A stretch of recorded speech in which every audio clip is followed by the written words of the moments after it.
Si quan entres te sents ben tractat i et donen confiança, ja t'adones compte que el procés funciona bé i sobretot si és la primera vegada que vas a un centre és molt important sentir-te acollit des del principi. I evidentment el personal administratiu és el primer que et trobes. Si el primer contacte que tens amb el centre ja t'és una mica desagradable per lo que sigui, doncs ja el resto del procés va una mica coix. Sovint es dona molta importància a l'equip mèdic i descuidem la part tan important que té la part administrativa. Són parts de tot el procés.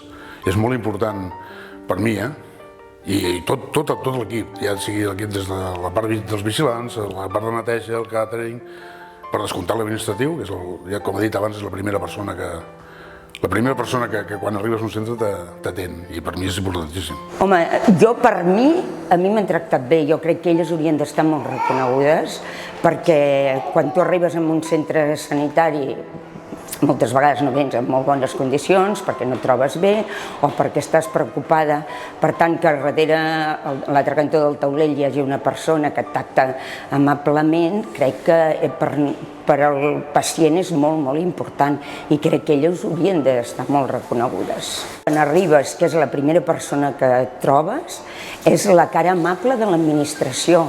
Per tant, si aquella noia et tracta amb respecte, fins i tot diria que amb carinyo i t'atén bé, per tu això és molt important i fa que et sentis ja ben acollida i per tant, ja tot el que vingui després ja et sembla molt millor. Jo crec que són la cara amable de l'administració i per tant és importantíssim.